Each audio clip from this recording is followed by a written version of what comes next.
자, 쏙쏙 부동산입니다. 자, 오늘은 부동산의 양극화 과연 일어날까?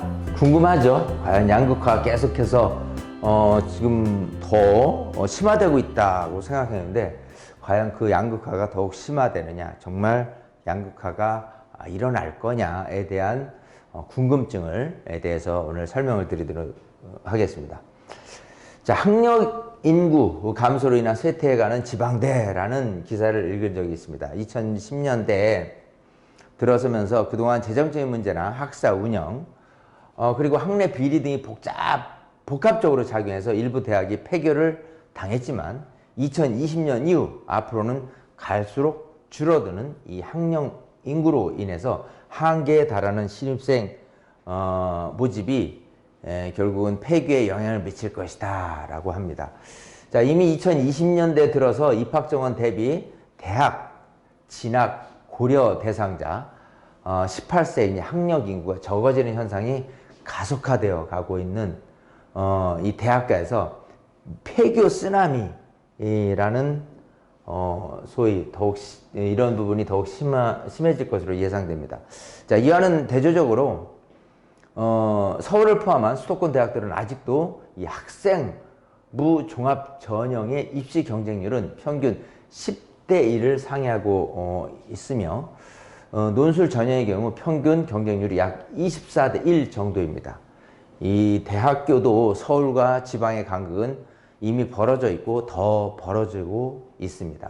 전국적으로도 대학교는 이제 그 수가 너무 많고 학령 인구 감소로 인해 불가피하게 이 폐교를 포함하는 강력한 구조조정이 발생할 수밖에 없다. 그러한 구조조정의 대상은 역시 수익이 나지 않고 신입생을 확보하지 못하는 지방의 대학들이 주요 대상이 될 수밖에 없다.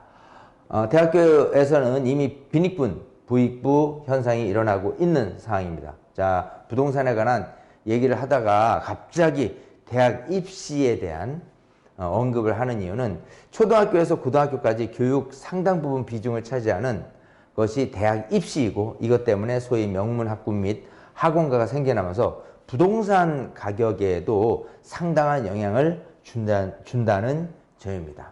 자, 부동산 가격은 한 가지 요인이 아닌 여러 요소가 결합하여 결정됩니다.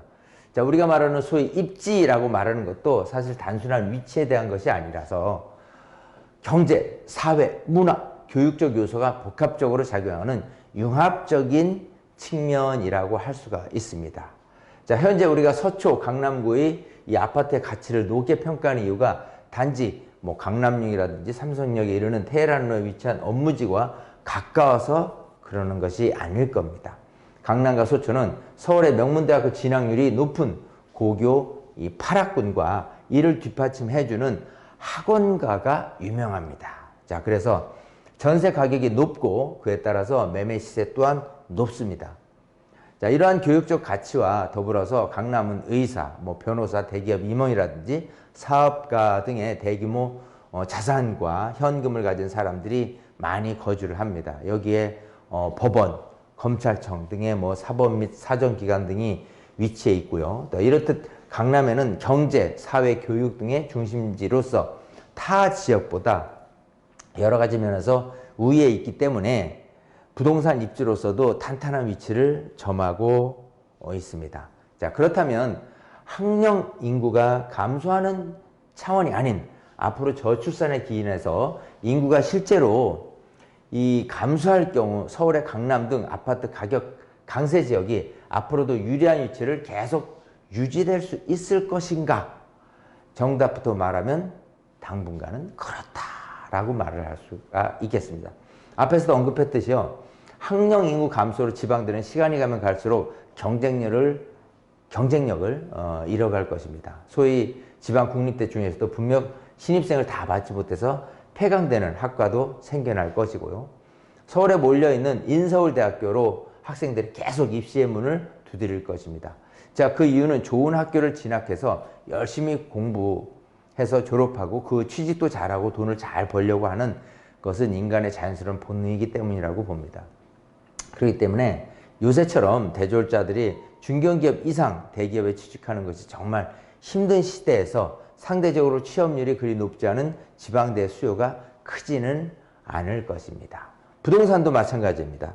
아무리 인구가 줄어든다 해도요, 그 줄어든 사람들도 경제활동을 해야 합니다. 그러기 위해서는 매출과 이 수익을 많이 내는 일자리가 많은 서울의 업무지구로 통근을 해야 하겠습니다. 현금을 많이 가지고 있거나 대출이자를 감당할 수 있는 사람들은 서울에 거주할 것이고요. 그것이 여의치 않은 사람들은 서울과 빠른 시간 내에 접근할 수 있는 수도권의 GTX 라인이 정차하는 곳을 중심으로 거주를 많이 하겠죠. 전세 가격도 이러한 곳을 중심으로 오를 가능성이 높습니다. 수도권에도 GTX가 통과하는 지역과 그렇지 못하는 지역 간의 아파트 가격 차이는 분명 크게 날 것입니다. 자, 그리고 같은 서울 지역 내에서도 앞에서도 말한 강남 그리고 나머지 지역 간의 격차, 그리고 비강남 지역 안에서 대단지나 또 지역을 대표하는 단지와 그 이외 단지의 가격 차이는 더 벌어질 것으로 보입니다. 또 한 가지가 더 있죠. 10년이 안 된 신축급 이상의 아파트와 2000년 이전에 지어진 아파트 중에서 기존 용적률이 높아서 재건축 사업이 쉽지 않은 아파트와의 이 가격 격차는 상당히 벌어질 것입니다. 약 20만 가구 이상이 들어가는 3기 신도시에 만일 2030년대 초반까지 GTX가 들어간다면 서울이라 하더라도 3기 신도시에 들어가는 신축 아파트의 매매 및 전세 시세가 서울의 변두리 지역의 구축 아파트 이 가격을 추월할 가능성은 분명히 존재합니다. 만일 GTX-A가 들어가고 정차할과의 거리가 불과 도보 10분 이내의 이 신도시 아파트가 서울의 이른바 강남 업무지구 지역과의 접근성이 1시간 이상 소요되는 지역의 구축 아파트를 추월할 수 있다는 얘기입니다. 자, 신도시 아파트는 최신 건축 기법이 고품질화 되어 가고 있습니다. 여기에 다양한 편의시설 및 커뮤니티 시설을 구비해서 주민의 이 만족도가 높고요. 주변 구축 아파트에 비해서 월등히 시세도 높습니다. 자, 그리고 강남 삼성역과의 GTX에 의한 통근 시간이 30분대 정도 소요된다고 한다면 아마도 전세 가격부터 이들 아파트의 시세가 서울의 구축 아파트 또 강남과 먼 아파트에 보다 이제 오히려 강세를 띨 것으로 보입니다.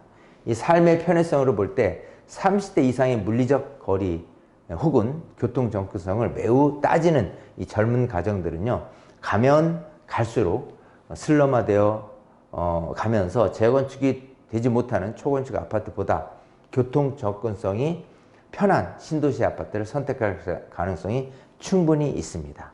이렇듯 향후 우리나라는 아파트 시장에서도 여러 가지 측면에서 양극화가 빠르게 진전될 가능성이 높습니다. 지금도 서서히 이 양극화는 진행되고 있지만 2030년이 넘어가면 특히 교통 인프라를 갖춘 3기 신도시 아파트 입주가 마무리되면서 서울 및 수도권에 상당량의 공급이 이루어진 이후 우리가 예상한 것보다 더 빠르게 아파트 시장이 재편되면서 양극화가 가속될 것으로 보입니다. 자, 이처럼 정말 양극화가 일어날 것이냐 가속화될 것이냐는 정말 교통에 대한 부분하고 맞물려서 좀 이렇게 판단해야 되지 않을까. 어쨌든 2030년 이후에 양극화라는 부분은 한번 우리가 미리 예상할 수 있겠다라고 정리를 하면서 마치겠습니다. 쏙쏙 부동산이었습니다.